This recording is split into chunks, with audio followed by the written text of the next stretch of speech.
Good morning friends, હું અજય ત્રિવેદી અને આજે આપણે ધોરણ 10 વિષય વિજ્ઞાનમાં ચેપ્ટર 1 જોઈ રહ્યા છે. મિત્રો, ચેપ્ટર 1 ના આજે આપણે છઠ્ઠા ભાગમાં મળી રહ્યા છે.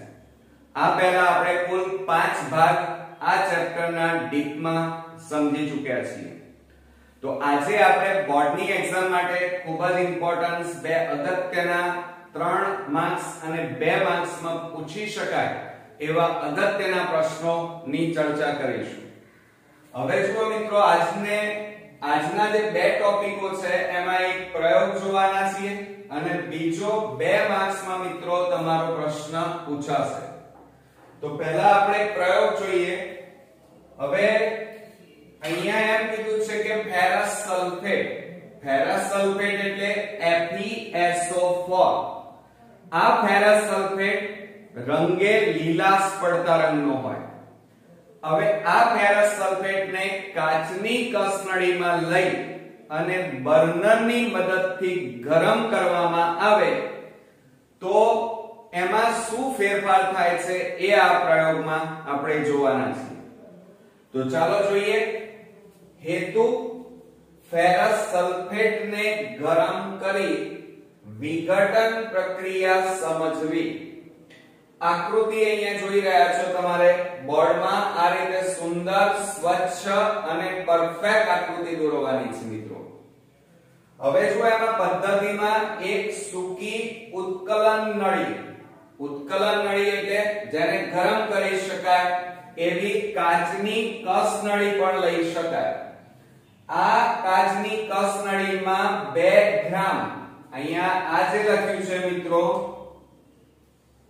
એ 2 ગ્રામ સ્ફટિકમય ફેરસ સલ્ફેટ એટલે FeSO4 કહેવાય. બરોબર. ફેરસ સલ્ફેટ લો અને ત્યારબાદ આ ફેરસ સલ્ફેટને એટલે કે ઉત્કલન નળીને બર્નરની મદદથી ગરમ કરો. ગરમ કરતી વખતે આ ઉત્કલન નળીમાં રહેલા ફેરસ સલ્ફેટના સ્ફટિકના રંગમાં શું પરિવર્તન થાય છે એ તમારે જોવાનું છે. ગરમ કરતી વખતે સ્ફટિકમય ફેરસ સલ્ફેટના રંગને ધ્યાનથી જુઓ. હવે અવલોકનની વાત કરીએ તો સ્ફટિકમય ફેરસ સલ્ફેટનો રંગ એ લીલાશ પડતા રંગનો અથવા તો મિત્રો આછા લીલા રંગનો છે. કેવા રંગનો છે? આછા લીલા રંગનો. પરંતુ આ ફેરસ સલ્ફેટને ગરમ કરતા એમાં રંગ બદલાય છે. એટલે કે સ્ફટિકમાં ફેરસ સલ્ફેટને ગરમ કરતા ફેરિક ઓક્સાઇડ બને છે. શું બને છે? ફેરિક ઓક્સાઇડ Fe2O3 બને છે, જેના કારણે લીલાશ પડતા રંગમાંથી લાલાશ પડતા રંગનો કથ્થાઈ રંગ બને છે. કેવો રંગ બની જાય છે મિત્રો? લાલાશ પડતા કથ્થાઈ રંગનો, એટલે ઈટ જેવો કલર બની જાય છે. સમજો જરા. ફેરસ સલ્ફેટનો રંગ કેવો હતો? લીલાશ પડતા રંગનો. એને ગરમ કરતા કેવો રંગ બને છે? લાલાશ પડતો કથ્થાઈ એટલે કે ઈટ જેવો કલર બને છે. બીજી વાત, આ ફેરસ સલ્ફેટને ગરમ કરતા ફેરિક ઓક્સાઇડ બને છે Fe2O3. આ કેવા રંગનો હતો? લીલાશ પડતા રંગનો. જ્યારે Fe2O3 કેવા રંગનો છે? તો લાલાશ પડતા રંગનો, કથ્થાઈ રંગનો મોટા ભાગે છે. સ્ફટિકમાં ફેરસ સલ્ફેટને ગરમ કરતા, જ્યારે તમે ગરમ કરો ત્યારે તમારો ચહેરો દૂર રાખવાનો મિત્રો. કારણ કે આ માનો કસનળી છે. કસનળીને બર્નરની મદદથી તમે ગરમ કરો ત્યારે દૂર રાખવાનું. કેમ? કારણ કે એ વખતે ફેરસ સલ્ફેટ આ ગરમ થતા એમાંથી વરાળો નીકળે છે અને એ વરાળ નીકળે છે એને સૂંઘવામાં આવે તો મોટા ભાગે તીવ્ર વાસ અથવા ગંધ મારે છે. એનું કારણ એ છે કે જ્યારે તમે ફેરસ સલ્ફેટને ગરમ કરો એટલે એમાં S એટલે સલ્ફર કહેવાય. સલ્ફરનું દહન થવાના કારણે એમાં મોટા ભાગે SO2 અને SO3 વાયુઓ ઉત્પન્ન થાય છે, જે તીવ્ર વાસ અથવા ગંધ મારે છે એમ કહેવાય. હવે આ SO2 એટલે સલ્ફર ડાયોક્સાઇડ અને SO3 એટલે સલ્ફર ટ્રાયોક્સાઇડ. ક્લિયર? તો ધ્યાન રાખજો કે સ્ફટિકમાં ફેરસ સલ્ફેટને ગરમ કરતા વિશિષ્ટ વાસ ધરાવતો વાયુ ઉદ્ભવે છે. તેનું કારણ સલ્ફરનું દહન થાય છે. કોનું દહન થાય છે મિત્રો? સલ્ફરનું દહન થાય છે, જેના કારણે સલ્ફરના દહનથી SO2 અને SO3 વાયુઓ ઉત્પન્ન થાય છે, જે તીવ્ર વાસ ધરાવે છે. ક્લિયર મિત્રો? હવે એને આપણે રાસાયણિક સમીકરણ સ્વરૂપે દર્શાવવું પડે, કારણ કે આ સમીકરણનો એક માર્ક્સ જુઓ, આકૃતિનો એક માર્ક્સ, લખાણનો એક માર્ક્સ અને એક માર્ક્સ તમારો રાસાયણિક સમીકરણ. હવે જુઓ, FeSO4 એટલે ફેરસ સલ્ફેટને ગરમ કરતા એટલે અહીંયા એરો મારી એના ઉપર શું લખ્યું? ઉષ્મા. ઉષ્મા ન લખો અને આ રીતે તમે ડેલ્ટા સ્વરૂપે દર્શાવો તો પણ ચાલે. આનો મતલબ એ થાય કે તમે આ ફેરસ સલ્ફેટને ગરમ કરી છે. હવે ગરમ કરતા શું છૂટું પડે છે? ફેરિક ઓક્સાઇડ Fe2O3, જે ઘન સ્વરૂપે છે એટલે સોલિડ S, અને એ વખતે SO2 અને SO3 વાયુ સ્વરૂપે મુક્ત થાય છે, એટલે કે ગેસ સ્વરૂપે છૂટા પડે છે. સલ્ફર ડાયોક્સાઇડ એટલે SO2 અને SO3 એટલે સલ્ફર ટ્રાયોક્સાઇડ કહેવાય, અને FeSO4 એટલે ફેરસ સલ્ફેટ કહેવાય. ક્લિયર મિત્રો? હવે આ જે રાસાયણિક સમીકરણ છે એને જોડે જોડે બેલેન્સ કરતા પણ તમને આવડતું હોવું જોઈએ. જો અહીંયા 2FeSO4 અને અહીંયા Fe2O3 વત્તા SO2 વત્તા SO3 આ પ્રક્રિયક કહેવાય, અને એરોની જમણી બાજુ આ ત્રણ નિપજ કહેવાય. ક્લિયર? હવે Fe કેટલા છે? 2. આ બાજુ Fe કેટલા છે? ત્રણેયમાંથી 2. એટલે ક્લિયર? S કેટલા છે? જુઓ અહીંયા આગળ કેટલા છે? 2, અને અહીંયા S એટલે S સલ્ફર 2 છે. તો અહીંયા જુઓ સલ્ફર 1 અને આ સલ્ફર 2 એટલે કુલ 2 સલ્ફર થઈ ગયા. ઓક્સિજન કેટલા છે ગણો? અહીંયા 4 અને આ 2 એટલે આ બેનો ગુણાકાર કરવાનો, 4 દુ 8 ઓક્સિજન કહેવાય. તો અહીંયા ગણો ઓક્સિજનની સંખ્યા 3, આ 2 3 ને 2 5, 5 ના આ ઓક્સિજન 3 એટલે 8 ઓક્સિજન થયા. એટલે અહીંયા પ્રક્રિયકમાં જેટલા ઓક્સિજન છે એટલા જ નિપજમાં ઓક્સિજન હોવા જોઈએ. પ્રક્રિયકમાં જેટલા સલ્ફર આયર્ન હોય એટલા જ નિપજમાં હોવા જોઈએ. તો આ રાસાયણિક સમીકરણ આપણું સંતુલિત કહેવાય.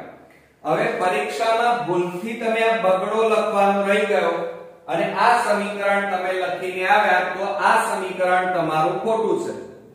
કેમ? કારણ કે આ સમીકરણ સંતુલિત નથી.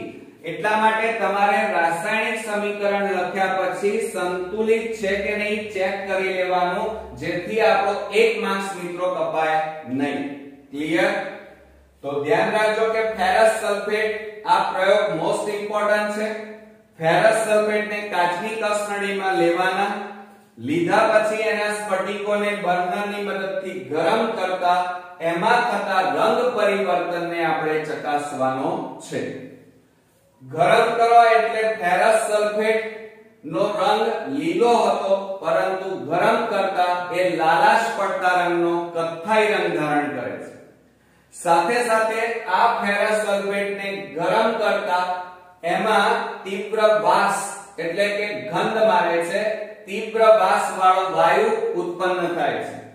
એનું કારણ એ છે કારણ કે ફેરસ સલ્ફેટમાં સલ્ફરનું દહન થાય છે, અને સલ્ફરનું દહન થઈ SO2 અને SO3 વાયુ ઉત્પન્ન થાય છે જે તીવ્ર વાસ ધરાવે છે, તીવ્ર ગંધ ધરાવે છે. અને એનું રાસાયણિક સમીકરણ સમજી લો કે 2FeSO4 gives Fe2O3 SO2 SO3.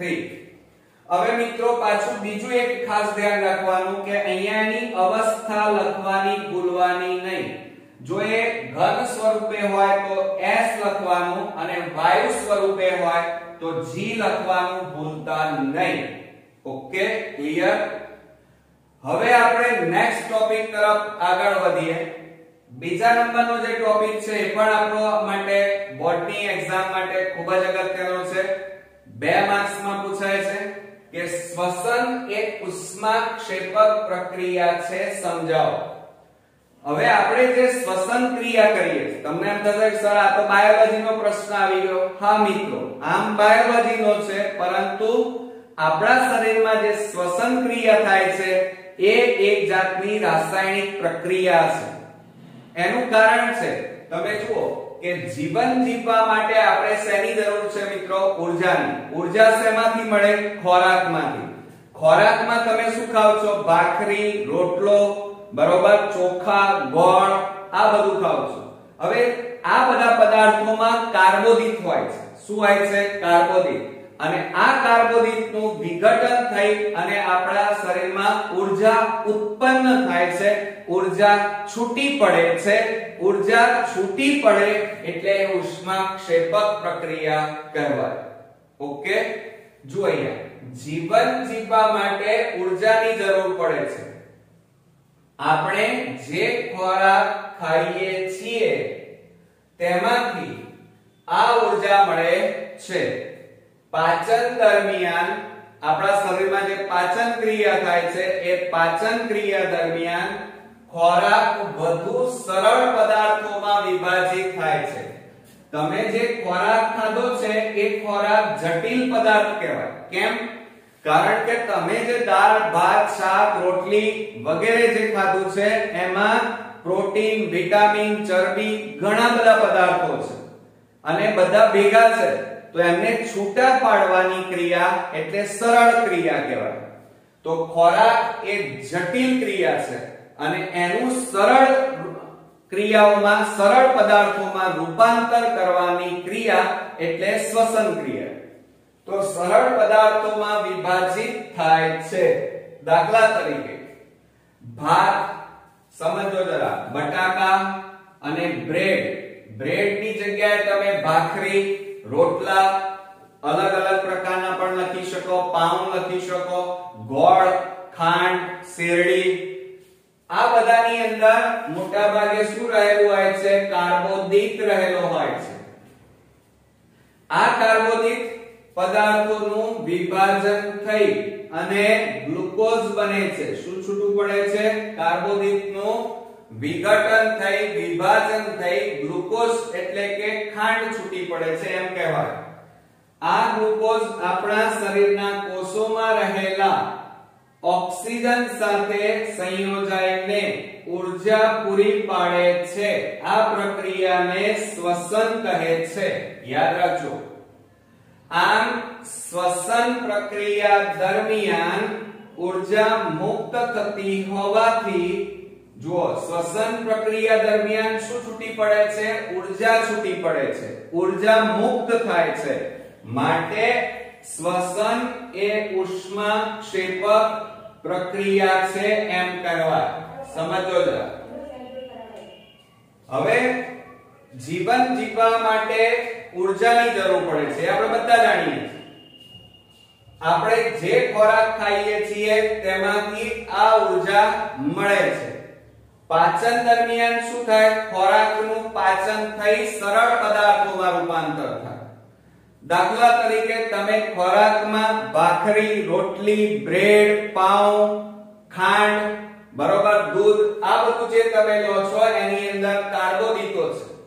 કાર્બોદિતનું વિઘટન થઈ અને ગ્લુકોઝ ઉદ્ભવે છે. અને ગ્લુકોઝ એટલે C6H12O6. આ ગ્લુકોઝ ઓક્સિજન સાથે સંયોજાય અને ઊર્જા ઉત્પન્ન કરે છે.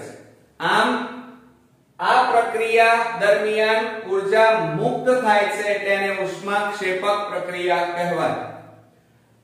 આમ શ્વસન પ્રક્રિયા દરમિયાન, આ કઈ પ્રક્રિયા છે? શ્વસન પ્રક્રિયા દરમિયાન ઊર્જા છૂટી પડતી હોવાથી શ્વસન એ ઉષ્માક્ષેપક પ્રક્રિયા છે. ઉષ્માક્ષેપક એટલે જે રાસાયણિક પ્રક્રિયા દરમિયાન ઊર્જા છૂટી પડે એને ઉષ્માક્ષેપક પ્રક્રિયા કહેવાય. બરોબર મિત્રો? એમાં રાસાયણિક સમીકરણ સ્વરૂપે દર્શાવીએ તો ગ્લુકોઝ કાર્બોદિતનું વિઘટન થઈ અને શું છૂટું પડે છે? પાચનના અંતે ગ્લુકોઝ છૂટા પડે છે, જેને C6H12O6 કહેવાય. ગ્લુકોઝ જે એકવસ એટલે જલીય દ્રાવણ સ્વરૂપે છે, જે ઓક્સિજનની હાજરીમાં એનું દહન થઈ અને કાર્બન ડાયોક્સાઇડ વાયુ, પાણીની વરાળ અને ઊર્જા છૂટી પડે છે. ક્લિયર? હવે આ સમીકરણને સંતુલિત કરવું પડે અને છે કે નહીં એ ચેક કરવાનું. જુઓ કાર્બન કેટલા? અહીંયા 6. તો આ બાજુ જુઓ કાર્બન કેટલા છે? બરોબર ચેક કરજો. C6H12O6 અને વત્તા 6O2 વત્તા 6CO2. હવે જો અહીંયા કાર્બન કેટલા છે મિત્રો? જુઓ 6 કાર્બન. હાઇડ્રોજન કેટલા? 12. તો અહીંયા જુઓ હાઇડ્રોજન આ 2 અને આ 6 દુ 12. ક્લિયર? ઓક્સિજન કેટલા છે? 6 અને આ કેટલા છે? ઓક્સિજન જુઓ 2 અને આ 6 એટલે 12. 6 દુ 12, 12 ને 6 18. હવે 18 ઓક્સિજન છે તો નિપજમાં ઓક્સિજન 18 હોવા જોઈએ. જુઓ આ O2 એટલે 2 આ 6 2 6 12 12 થયા વત્તા 6 અને આ ઓક્સિજન 1 એટલે 6 1 આ 6 તો 12 ને 6 18 થયા. એટલે આ રીતે બંને પ્રક્રિયકો અને નિપજો બંનેમાં અણુ પરમાણુની સંખ્યા સરખી હોવી જોઈએ તો એક સમીકરણ સંતુલિત સમીકરણ કહેવાય. ઓકે મિત્રો? તો બોર્ડની એક્ઝામ માટે આ બંને ટોપિક આપણા માટે ખૂબ જ અગત્યના છે. આ વિડિયો બરોબર ધ્યાનથી બે વાર જોઈ સમજી લેજો અને સમજ્યા પછી તમારે નોટ ડાઉન કરી અને લખવાનું છે અને પછી તૈયાર કરશો તો ઝડપથી તૈયાર થશે અને લોંગ ટાઈમ સુધી યાદ રહેશે. તો નેક્સ્ટ વિડિયોમાં પાછા ફરી મળીએ આ ચેપ્ટરમાં. ત્યાં સુધી ગુડ નાઈટ મિત્રો.